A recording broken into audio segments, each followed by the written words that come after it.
Hey guys, welcome to session number 3 of the Trailer Music Composers Podcast. Let's dive in. One man, one microphone, and a love of those cute little marzipan treats shaped like fruit. Welcome to the Trailer Music Composers Podcast. Hey guys, in today's episode of the Trailer Music Composers Podcast, I'm going to be talking about the 5 rules of trailer music.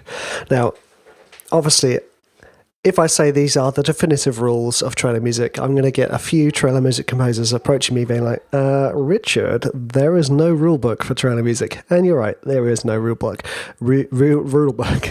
So I'm gonna put a caveat here and be like, okay guys, calm down. I'm not calling these definitive rules. These are guidelines to be the best you can be at writing trailer music.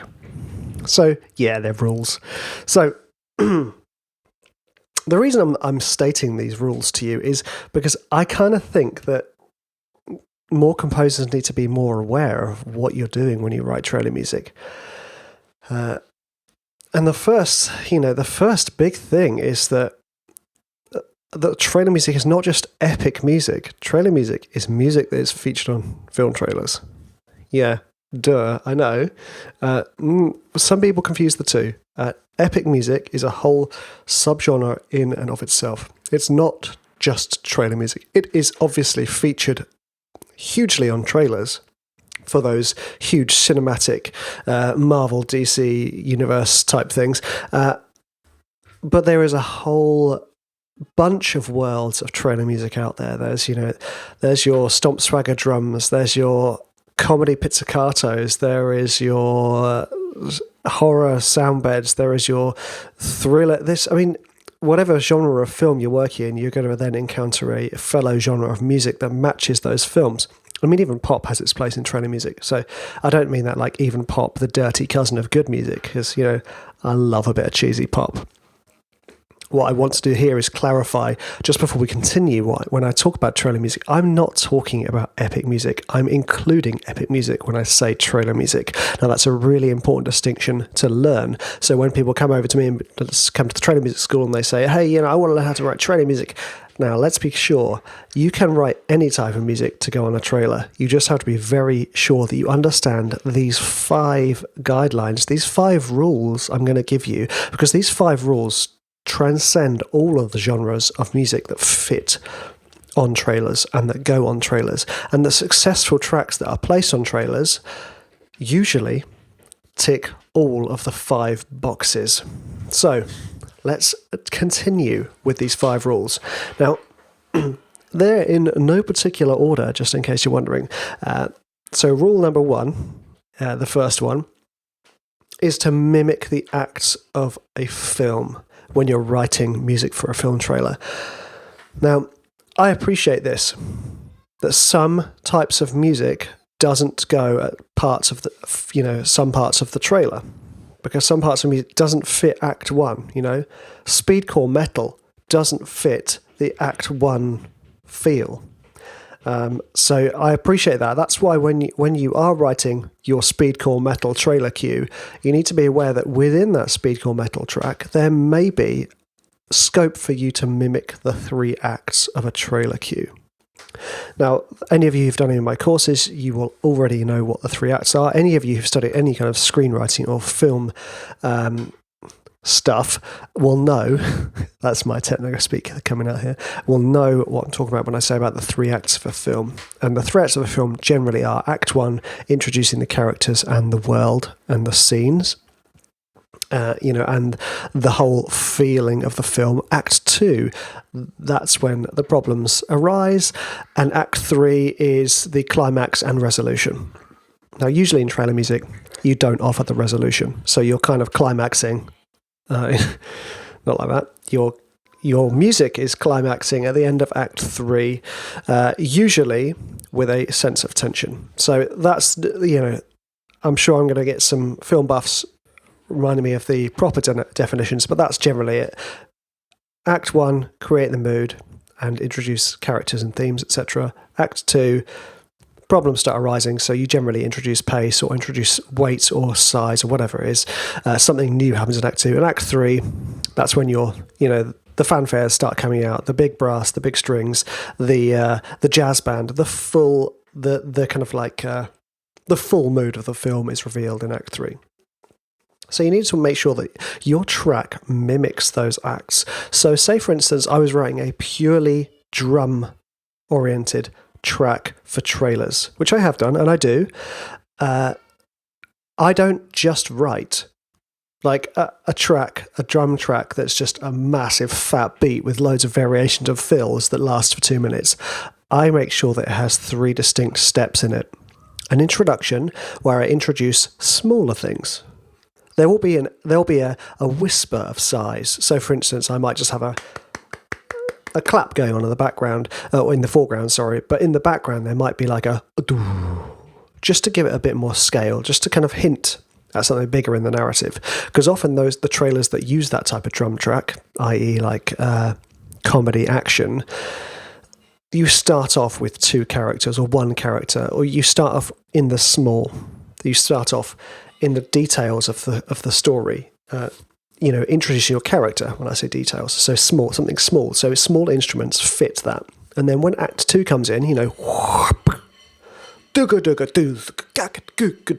bring in a drum beat, which is like, hey, the swagger started, the actual narrative of the film has kicked off. So your cue has really kicked off into Act 2. And you build that, and then in Act 3, you then develop your ideas in Act 2 and just give them a bit more weight, bit more scale, a bit more size. That either means bringing in the big boys, the big drums, or bringing in some reverb that gives the cue a bit more space, or mixing it so that your instruments spread out. Whatever technique you have to bring a little bit more breadth to the track, because that is, Act 3 is like, okay, this is in full swing. Now, the one thing to bear in mind here, those drum tracks that I have written and that do get written by lots of composers generally don't get used for Act 3. They generally only go on Act 1 and Act 2. And if they do all go on Act 3, they're usually then even more trailerized, in a stylistic manner. Someone will bring in some more guitars, some bigger horns, Gotta love a massive horn on the end there, haven't you? So bear that in mind when you're writing your track. Right, now, on to the second one. Now, this is quite similar, but it does stand on its own. It is the idea that with your music, you need to create sonic worlds. And so, I'm not going to use the word soundscape specifically here because soundscape has a connotation. What I'm meaning here is your track, when it starts and when it goes through, needs to feel like when you close your eyes, you're in a new world. And that's what the wonderful thing about epic music, I was talking about epic music earlier, is that the way it's written is it's so linked to kind of huge universal narratives. And when I say universal narratives, I mean narratives that happen within the outer universe, space, sci-fi, action, that within that music is ingrained new sonic worlds. But you need to do that with your horror cues. You need to do that with your thriller cues. You need to do that with your comedy cues. You need to bring in sonic worlds. And what I mean by that is thinking about how you're painting a visual picture with your sounds. What sounds are you putting in the foreground? What sounds are you putting in the background? What sounds are happening on the left and on the right and up top and down below? Every musical decision you make paints a picture. And that's what that's what is so wonderful about trailer music, is the marriage of your visual, your soundscape that you've created, your sonic landscape, and how that then matches up with the placements that you get with it. So, for instance, so many of my cues are often for thrillers because the sonic landscape I create with my tracks is dark and tense. More often than not, I'm speaking here about the stuff for Elephant Music, the Throat albums, sort of dark, twisted cello stuff. And it then goes on to dark, twisted narratives because I paint that landscape. And my piano tracks that are more of a, historical drama type of thing, believe it or not, get put onto historical dramas because they have this connotation in the way that you write and the way that you produce your music. So when next time you open up a session and you play in a single note, you think to yourself, what is this single note saying about the landscape? And that's when you choose your reverbs. You know, the difference between putting it through an amp-emulated spring reverb and the sonic implications that would have compared to, say, putting it through a convolution reverb of a cave. The sonic implications and the world you're creating with your decisions you make within your sessions make a huge impact. So be clear about the landscape you are creating. I often like to work in like a mythical kind of way, you know, imagining giants walking around in the background and strange little fairies flying about, and then dark, twisted, drunk goblins playing music. You know, that's probably why lots of my music is out of tune, out of time, because of these drunk goblins. So think about the way you want to visualize your music. You know, some people they will just think, okay, this is going to be for Iron Man. Yeah, this is rocking Iron Man. Other people will, like me, create little imaginary worlds. Other times you just think, okay, well, how am I going to mix this as if the band was playing in front of me? That is still doing the same thing, but what you're doing is you're creating a sonic identity that will then be picked up on by whoever chooses your music. A track with a very strong sonic identity stands out 1,000,000 tons more than a track that doesn't have a sonic identity. It sounds obvious, I know, but I do need to iterate this point to you, to reiterate it. Make your tracks within their own sonic world. And this helps when you're writing albums as well. Right, on to number 3. Now, this was the hangover from my days working in advertising, but this is trailer music is motion picture advertising. It's still advertising. Your track needs to have a build. It needs to build, buildy build. Now, just in case you didn't get what I'm saying, it needs to build. Okay? So many people forget that even if you're writing in a pop, I keep using pop as an example. Even if you're writing in a kind of like 70s prog style, you need to have an element of growth within your track. So that's why, notice I say growth rather than build, because sometimes building implies like increasing the amount of notes that are happening within a minute. It doesn't always necessarily mean that. It needs to feel like it's growing, whether that's growing with breadth of pitch, whether that's growing in dynamics, whether that's growing in frequency of notes, whether that's growing in complexity, whether that's growing in orchestration, whether that's growing in texture, whether that's growing in timbre, whether it's growing in silence. How is your track building? And this will keep coming back to you. Can you make your track feel like it's developing, even though your idea is essentially a 4-chord sequence with a 4-note melody? How can you make that feel like it's growing, like it's building? Because that's what all the trailers are trying to do, is they're trying to sell this story. And the stories are building to a climax. And that is Act 3. The climax is Act 3. And then the ultimate climax of the trailer is, boom, come and see this movie. It's amazing. It's as amazing as this music, if not more amazing. So make sure your tracks have build and have growth. Think about how you're writing and how each time you reiterate a chord sequence, how is it growing? How is it building upon what was before? And it's really important. It's often overlooked, especially if you're like me and you absolutely love loops. Love loops. You know, I sketch out tracks using loops all the time. And I don't mean other people's loops. I mean, I write an idea and then just loop it till the end of the track. So that's why the way I write is often layering and textural, because I rely so much on looping ideas. But I know how to then grow my ideas. How can you grow your ideas? Right, on to number 4. Now, number 4, this is one of those annoying things that people say to you. It's kind of like when I used to write in advertising, the type of feedback you get from working in traditional product advertising, with the feedback you get from the advertising companies and the clients, is always just so irritating.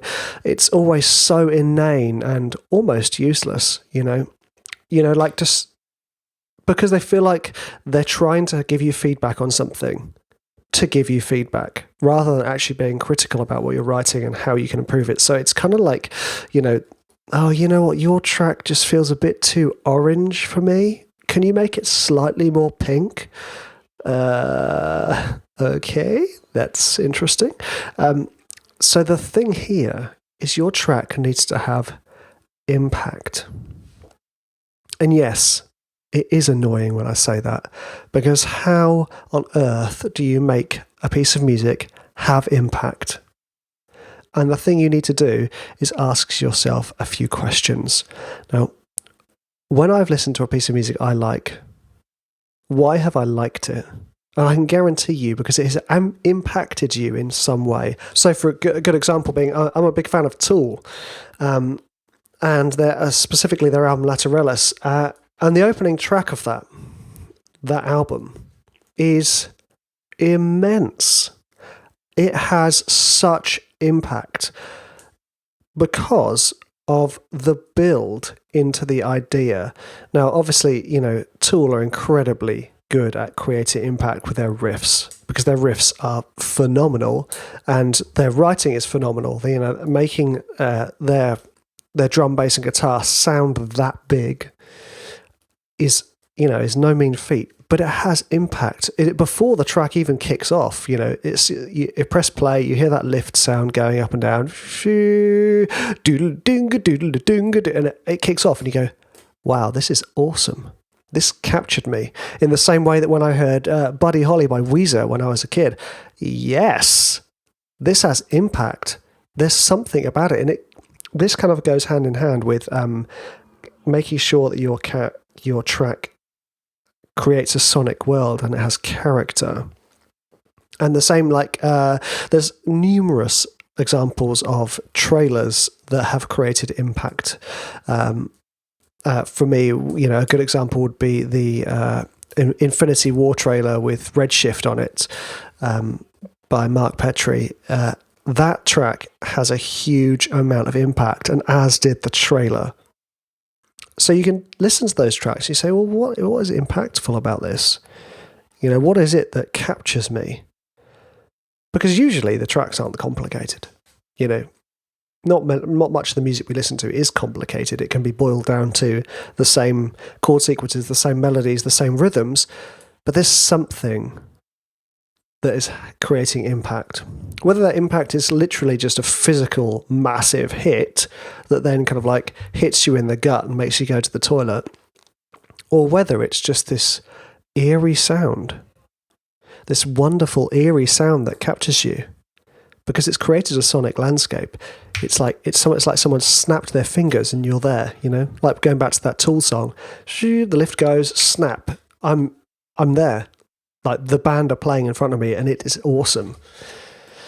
And that goes with, most of my favourite bands and my favourite songs, favourite film scores. Your Last of the Mohicans, that amazing piece of music, The Kiss. It's that line, that motif, that pattern has so much impact. How are you going to create impact? And I can guarantee you that if you follow this little step, you can create more impact. If when you're listening to your track, and you're sitting there and you're listening to your track, and if it doesn't get you excited, it's not going to create impact. Your track needs to get you excited.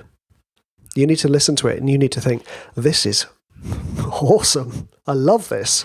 Even if it's just a spark, even if it's just something where you're like, yes, I love this track. I don't know why, but yes, because that is what people pick up on. That is the impact, is the energy that people put into their music is then coming out the other end. So when people put good energy, and exciting energy and passionate energy into their music, it comes out to the listener. When you put meh into your music, it comes out to the listener. And that's really important and a really vital thing for you to take note of. Make sure you are writing music that excites you, because that will create the impact. And my fifth and final rule, it really, again, it holds on to the same thing, is adding a touch of you. And I don't mean like in some kind of weird toilet paper advert kind of way. I mean like, so many times I've written a piece of music because I've listened to so much Hans Zimmer, or because I've listened to so much Danny Elfman, and I just get inspired by their writing, but I'm not putting me into the track. I don't mean literally my DNA. I mean, I'm not taking the idea and I'm not putting my own twist on it. Now, my most successful music has been the music where I have managed to develop my own vocabulary, either sonically, not sonic, obviously sonically, because it's music. Well done, Richard. I mean, either texturally or harmonically or whatever it is. And you can pick out certain trailer composers because they have put themselves into their music. You can hear it. You can hear when, my friend Kieran Birch, you can hear a Kieran Birch track because he has added elements into all his tracks that you can identify straight away. I like to think I have done the same thing with some of my sounds, so that when you hear a piece of music, you go, oh yeah, that sounds like Schreiber. Great. In which case, success. But you've got to think, how can I create my own identity? And it comes back to the last point as well. Making sure that you're enjoying what you're doing, and just get weird sometimes, guys. Get weird. Try new things. A lot of the throat albums that I've produced with Elephant Music came from me wanting to have some string players, but not being able to have the time to get them in. So I just grabbed my old cello that I had up in the attic. Not because I played the cello, just because I love instruments. Brought it down, and I just played this drone. It was more like a boam. Burp. It got put on a Sully trailer. Just that did. And then off the back of that, people were saying how much they loved the sound of the organic cello. So I thought, okay, great, let's make some music with this cello. And I started making music, and I started just playing it, not thinking of other trailers, not thinking of other people's writing. I was just writing as if I was locked up in a cave. You hear stories of so many musicians and bands going off away into their little cabins in the woods and writing their next album. Because what they're trying to do is trying to create their own sonic identity within their music. That's the sign of a great composer and a great writer and a great producer that can put their own stamp on things. And that's what you need to start practicing too. How can you put a little bit of you into your music? Okay? So just to go over those points, guys, make sure you try and mimic the acts of the film. So that's basically Act 1, Act 2, and Act 3. Make sure you try and create a sonic world. And make sure that track feels like it's progressing and it's growing and it's building. And you want to have a track that creates impact by writing something that excites you. And then you want to give it your own little stamp. Your own little, hey, if you like this is brought to you by Richard Schreiber. That type of thing. Except without, obviously, a watermark. It's kind of like a watermark, but without actually being a watermark. Now, I hope you enjoyed this podcast. And if you did, please subscribe to it and leave a review. And you can go check out the Trailer Music School if you want to learn how to write more trailer music. Or at least to join other like-minded composers, because there's loads of us just chatting away about trailer music stuff and learning from each other. I am by no means the font of all knowledge when it comes to trailer music. I am just like you. I am very keen to learn how to improve and get better. But I also have a lot of experience that I'm very keen to share. Anyway, I hope you enjoyed it, and thanks so much for taking the time to listen. You are totally awesome.